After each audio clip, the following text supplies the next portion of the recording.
এই ভিডিওটা যখন বানাচ্ছি তখন আজ ভারতের ৮০তম স্বাধীনতা দিবস। শুরুতেই সকলকে আপনাদের জানাই স্বাধীনতা দিবসের অনেক অনেক শুভেচ্ছা। স্বাধীনতা দিবসের এই পবিত্র মুহূর্তে দাঁড়িয়ে আজ এমন একটা ভিডিও আপনাদের উপহার দেব যা আপনারা আগামী দিনে ইতিহাসের দলিল হিসাবে এটা নিজেদের কাছে সেভ করে রেখে দিতে পারবেন, প্রচুর মানুষের সঙ্গে শেয়ার করতে পারবেন এবং এমন অনেক অজানা ইতিহাস অনেকের মুখে ছুঁড়ে মারতে পারবেন। এটা বলতে পারবেন, ইতিহাস না জেনে প্লিজ কথা বলবেন না। তাহলে আরো একবার আই এম বোসের এই নতুন ভিডিওতে আপনাদের স্বাগত। আপনাদের সঙ্গে রয়েছি আমি কুনাল বোস। শেষ হয়েও হইল না শেষ, না শেষটা যেন মধুর এনো সমাপয়াত দিয়ে শেষ হলো না। স্বঘোষিত মহারাজ অনন্তকে যখন ঠান্ডা করতে নেতাজি প্রেমী মানুষরা আন্দোলন করছেন, বিজেপিও বেশ চাপে পড়ে তার বঙ্গবিভূষণ কাটতে এক প্রকার বাধ্যই হলো। নিজেও চাপে পড়ে সে মধ্যরাতে একটা যা হোক তাই করে ক্ষমা প্রার্থনা করলো। কিন্তু বিজেপি সভাপতি শ্রমিক ভট্টাচার্য নট নরণচরণ, তিনি আগের অবস্থান থেকে কিছুতেই সরলেন না। তিনি আবার একটা উক্তি করলেন। তিনি ফরওয়ার্ড ব্লক নেতাজি প্রতিষ্ঠিত তৎকালীন দলকে গুন্ডাদের দল বললেন আবারও। তবে এবার একটু সুর নরম। এবার নেতাজিকে বললেন তিনি নেতাদের নেতা, সম্মান জানালেন। অর্থাৎ সুভাষচন্দ্রের আশেপাশে তার সহকর্মী সহযোদ্ধা সবাই খারাপ, কিন্তু সুভাষচন্দ্র লোকটা মোটের ওপর ভালো বলা যায়, মানে জানি না এর বেশি কিছু বলা যাবে কিনা। এই রকম গোছের একটা কিছু হয়তো তিনি বলতে চেয়েছেন। তার কথার প্রকৃত তাৎপর্য যে কি সেটা তিনি নিজেই ভালো করে বুঝিয়ে বলতে পারবেন, আমরা জানি না। তবে নিজের কথার সত্যতা প্রমাণ করতে গিয়ে তিনি কংগ্রেস ও কমিউনিস্ট পার্টিকে টেনে এনেছেন। কৌশলে নেতাজির জন্য যে অগণিত দেশপ্রেমিক নেতাজি প্রেমী তারা লড়াই করেছেন, তাদের তিনি পাত্তাই দেননি। এবারও তিনি বলেছেন ফরওয়ার্ড ব্লকের গুন্ডারা, এবারও তিনি বলেছেন কংগ্রেস নেতাজিকে বহিষ্কার করেছিল, অন্যদিকে কমিউনিস্টরা নেতাজির বিরুদ্ধে কুৎসা করেছিল। আসুন তার ঐতিহাসিক তথ্যে কতটা সত্যি রয়েছে কতটা মিথ্যে আমরা দেখে নিই। ১৯৩৭ সালের ১৮ই নভেম্বর স্বাস্থ্য উদ্ধারের জন্য সুভাষচন্দ্র ইউরোপে গিয়েছিলেন এবং সেখানে ছিলেন ১৯৩৮ সাল পর্যন্ত।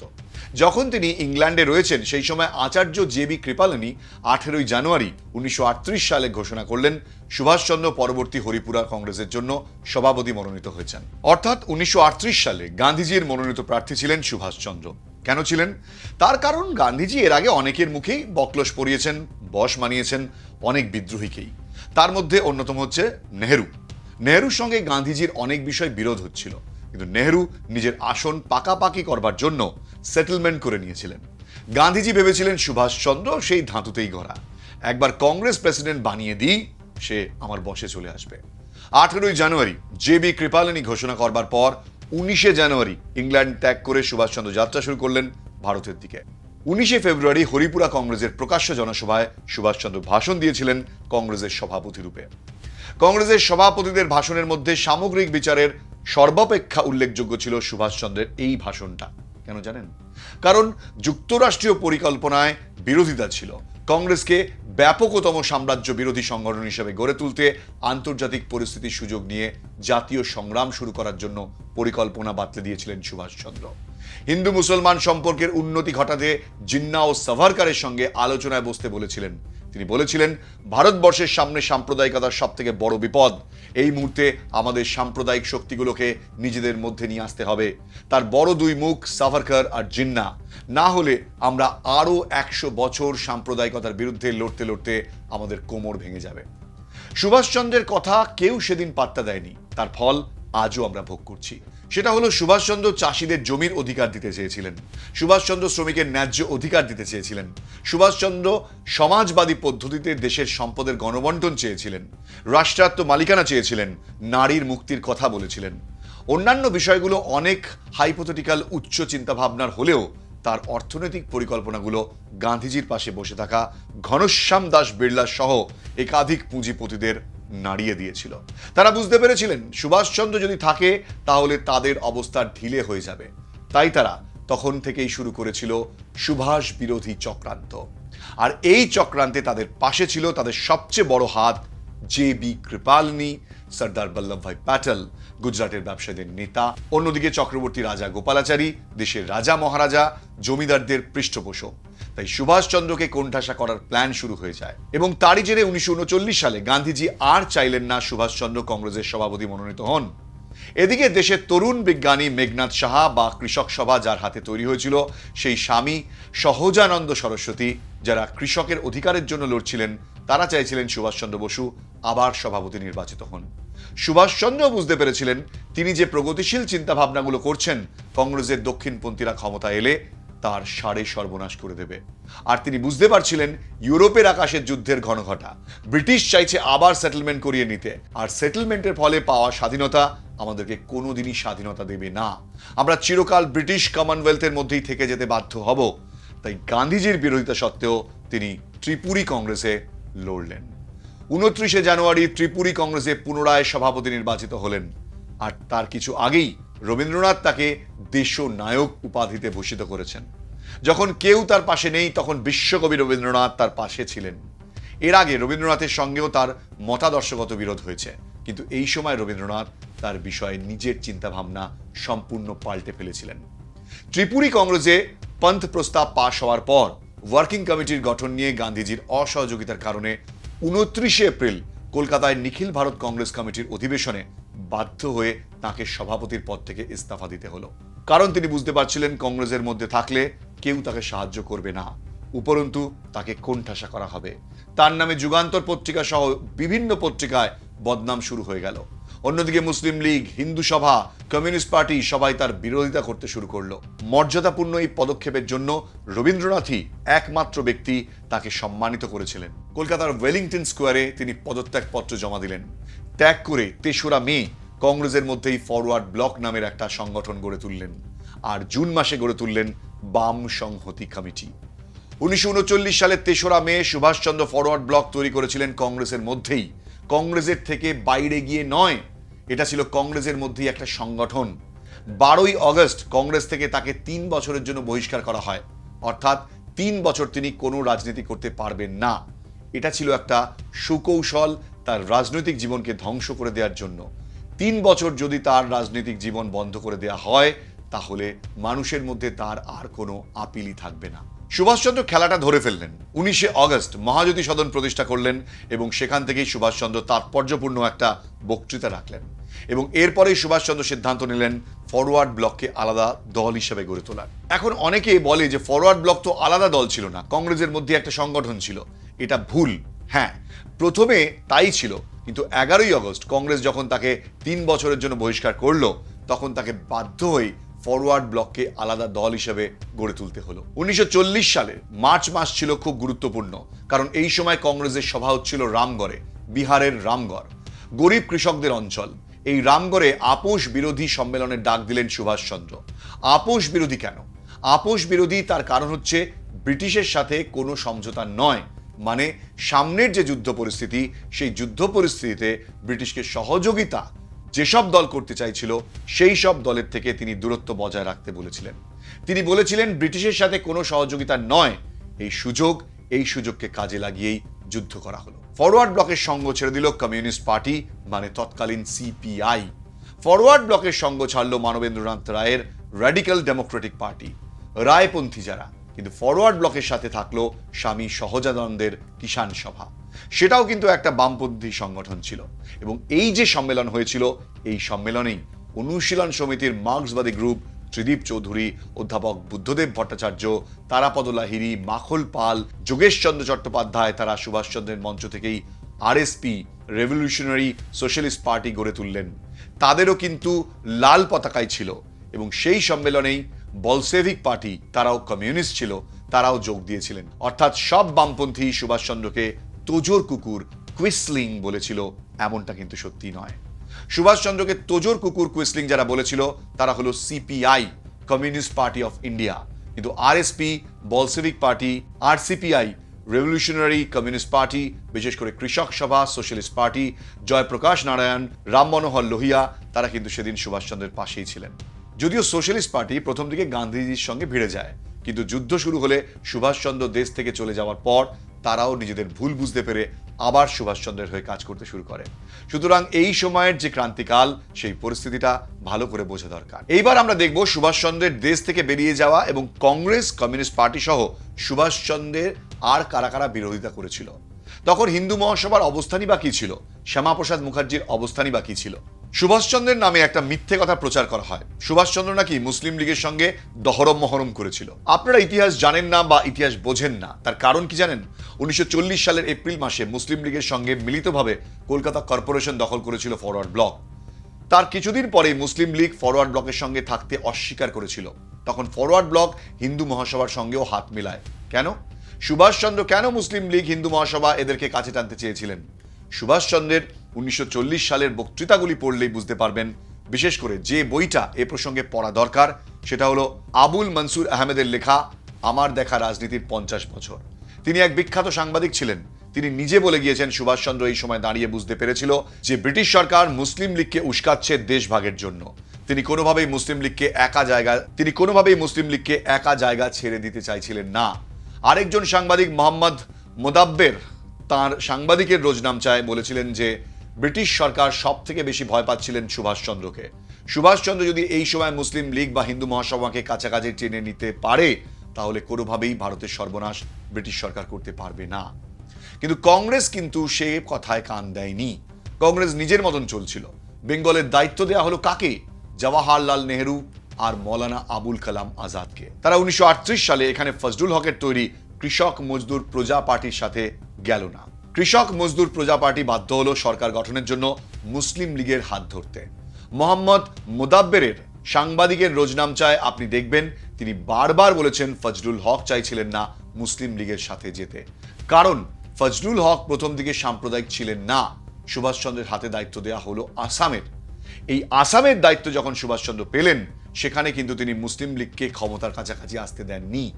এবং সুভাষচন্দ্র তার ব্যক্তিগত চিঠিতে বলেছিলেন যে আসামের ভবিষ্যৎ আমি বাঁচিয়ে দিয়ে গেলাম।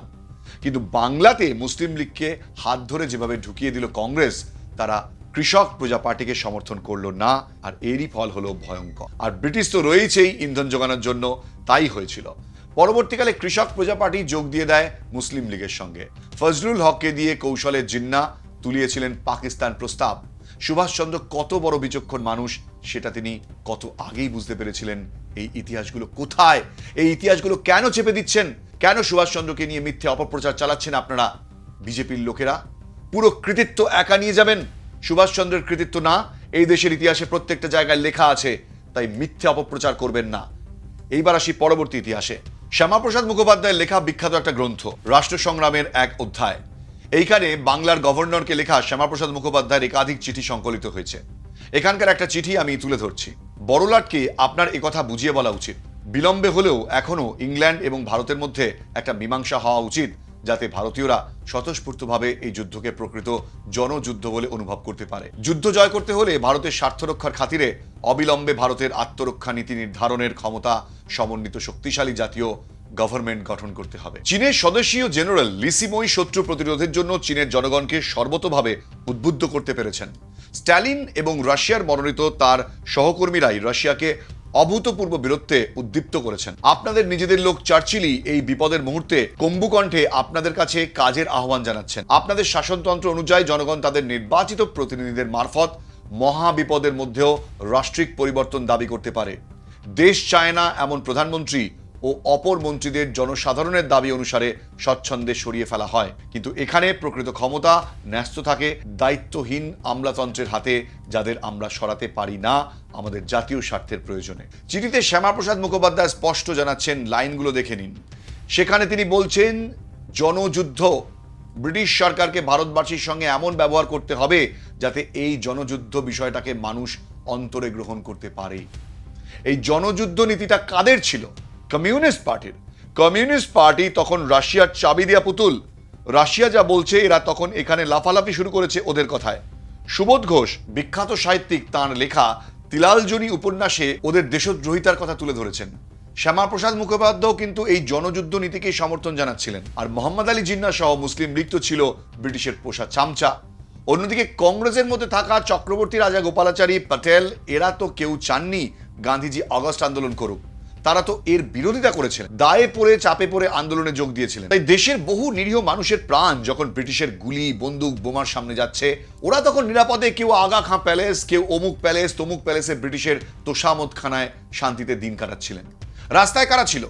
রাস্তায় কিন্তু ছিল বেঙ্গল ভলেন্টিয়ার্স, শ্রী সংঘ, দীপালি সংঘ, হিন্দুস্তান সোশ্যালিস্ট রিপাবলিকান আর্মির মতন বিপ্লবী সংগঠনের কর্মীরা, হাজার হাজার সাধারণ মানুষ, forward block, RSP, Bolshevik party, সেই সব দলের কর্মীরা, তারাই কিন্তু প্রাণ দিয়েছিলেন। এমনকি কংগ্রেসের অনেক নিচুতলার কর্মী, গান্ধীবাদী অনেক কর্মী, তারাও কিন্তু প্রাণ দিয়েছিলেন।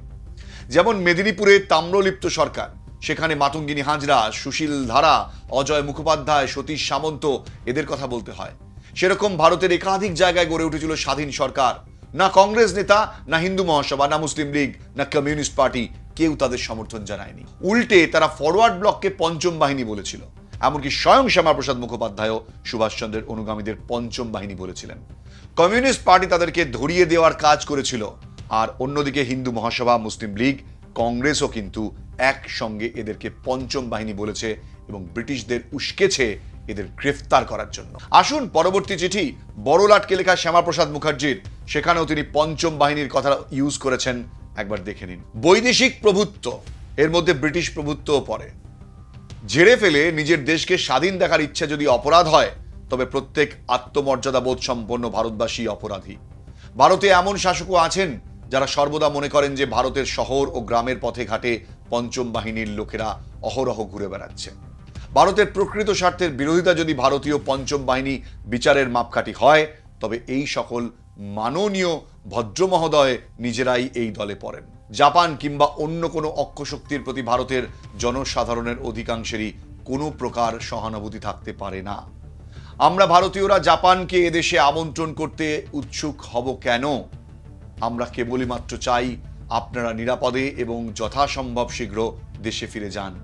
সর্বব্যাপী প্রভুত্ব স্থাপনের জন্য এক সতেজ সক্রিয় শক্তি, অতৃপ্ত ভোগ স্পৃহা সম্পন্ন নূতন প্রভুকে আমরা অভ্যর্থনা জানাবো। এর পেছনে যুক্তি কোথায়? বিদেশি শাসনের হাত থেকে আমরা পুরোপুরি মুক্তি পেতে চাই। আমরা চাই এই দেশ আমাদের হোক, আমরাই এদেশ শাসন করি।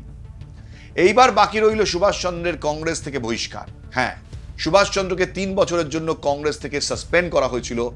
নির্বাচনী কোনো ধরনের প্রচার বা কোনো কিছুতে পার্টিসিপেট করতে পারবেন না, একথা সত্যি। সুভাষচন্দ্র দল গঠন করেছিলেন, একথাও সত্যি। এবং সুভাষচন্দ্রের দল গঠিত হয়েছিল বিপ্লবী রাজনীতির কর্মীদের নিয়ে। সেখানে বেঙ্গল ভলেন্টিয়ার্স, শ্রীসংঘ তারা ছিল। তাদেরকে ব্রিটিশ সরকার গুন্ডা বলতো এবং তারা ব্রিটিশের সাম্প্রদায়িক রাজনীতির মাধ্যমে দেশভাগের বিষয়টা প্রথম থেকেই আঁচ করতে পেরে সেটা রোখার চেষ্টা করেছিল।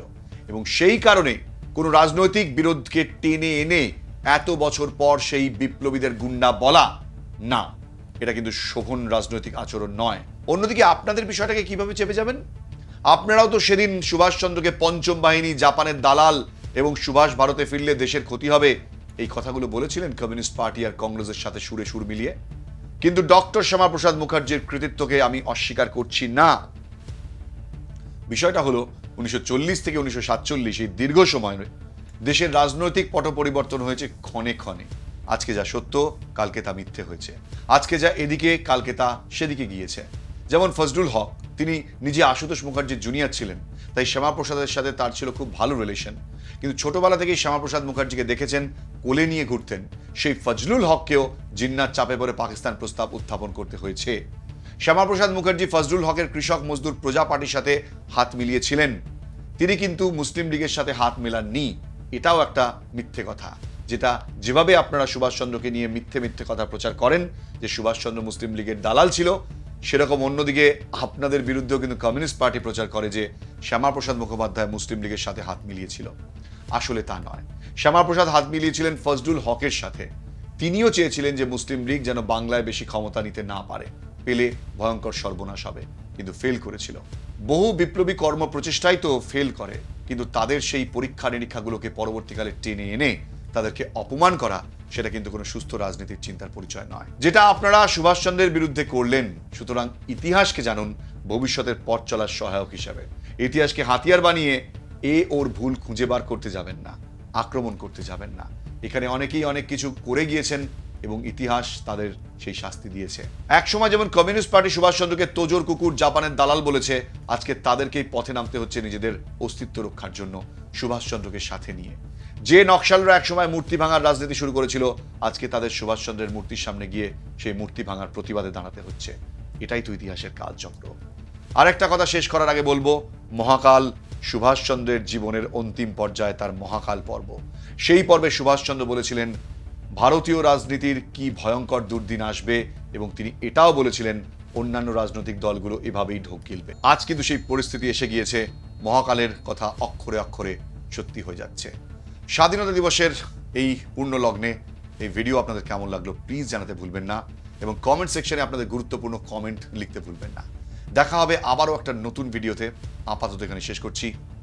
জয় হিন্দ।